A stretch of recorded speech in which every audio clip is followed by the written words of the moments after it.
did you prepare for that, leaving like structured corporate 9 to 5 to that type of living? Because it can be really jarring for some agents who are making that leap. So honestly, for me, it's prayer. And I know not everyone's in that space, but for me, I've just learned if I make a move, it's got to be covered in it. And that's the space I was in when I actually joined MAA, which I'm sure we'll have a chance to talk about. But every step, even buying my house, that's just kind of how I process. And that does not mean it's easy. Sure. And, but yeah, doing that, I also, you talk about mindset a lot. I was really blessed. It's kind of a backstory, but it ties into where my mindsets come from. Sure. And that is when I was about 19 to 21, 22, I was in an area of life where I was around a lot of very wealthy people. And it revealed to me people that have built wealth for themselves, they think differently. Those are the influencers before influencers were a thing. Right.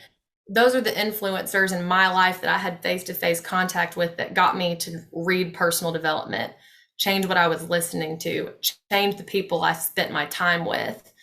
And I'm forever grateful for that. So as far as jumping into that, so much of it is mindset. And that's another reason I prioritize our coaching calls. I think I've only missed one, maybe two of our MAA calls. You're on the road, calling in on Zoom in your car in between appointments. I love it. You're always showing up. I love it. It's become one of the most important pieces of my work week. And I love it because there's always a floodgate of value, which I can't thank you and the other members for. But also, if on those days that you're just low, even if you don't even realize it, we come out of those calls. And I actually just decided this week that I'm going to wait to do my database calls on Tuesdays and Thursdays immediately after our coaching calls. Oh, that's so cool.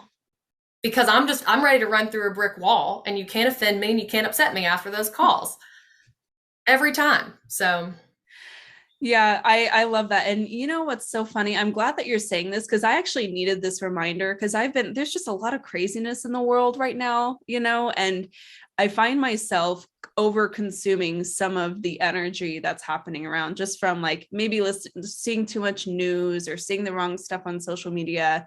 And it is so crazy how much the mindset has to do with your ability just to execute and perform. And we were talking about this yesterday, actually, on one of our calls. And it was, again, another really good reminder for me because, and I wonder if this is kind of what you found, like success mindset isn't necessarily just being like super positive and like, woo-hoo-hoo all the time. Like, oh, everything's going to work out great. It's like, no, I've got this. It's having the confidence that you have the resilience and the resourcefulness to overcome what challenges we ultimately face, especially in this industry, because there are always crazy curveballs throwing our way. Absolutely.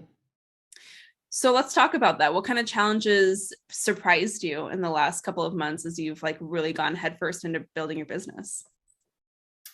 That surprised me? It's a good question. Probably the lack of professional support. I will preface this, which I am so fortunate, and I don't realize until I enter into arenas where people say that they hate their brokerage or they only talk about how cutthroat the industry is, and my heart just breaks because I am deeply blessed that I have a phenomenal office. My broker is incredible. My title attorney feels like he's a dad to me. My lenders are phenomenal. So I'm truly blessed to be surrounded by phenomenal people. Awesome. With that said, when I hear things about the lack of professionalism and even not liking other agents' posts, that sounds like such a petty, what is it? I call it a vanity metric, to be like, oh, you didn't like my post.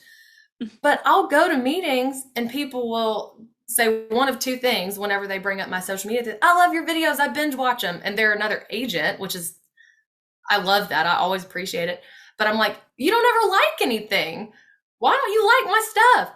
And one, it's either they think I'm going to, they can't give me an answer that makes any logical sense. Or two, I've had one person actually say, well, I don't want to boost you because I'm trying to earn business too. the scarcity mindset in this industry is shocking. It It's is wild. shocking.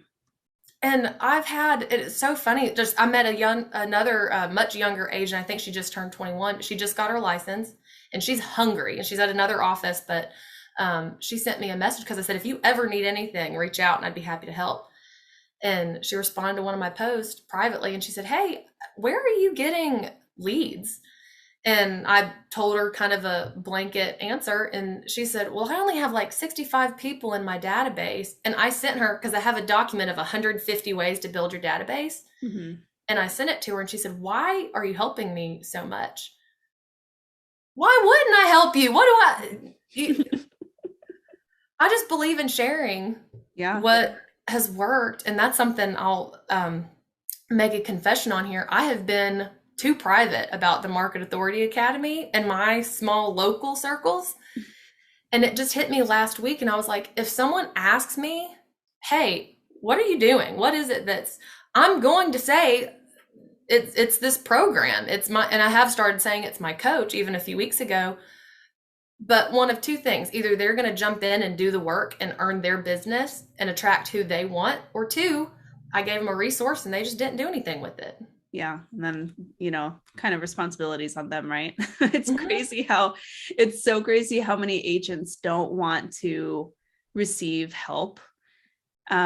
And the agents who don't want to give help, and my whole philosophy has been really rooted in like a rising tide raises all boats, right? And like the more that we can really contribute to each other's business, the more that this industry will be elevated, and the more we'll be able to mitigate the risks that we see today, like iBuyers entering the arena and consumer behavior changing and kind of getting out of getting harder to grasp, right? And so for me, it was always very natural just to like pour back in, because we were really lucky to have the same thing that you did. We had really great support in the early days, but so many agents don't. Thank you so much for watching this quick win series here on our YouTube channel. Of course, any resources or additional videos mentioned during this quick win are linked below in the caption, so check that out. And if you have not yet, be sure to hit subscribe to this channel and hit that bell notification icon to be notified every time we're dropping other quick wins just like this.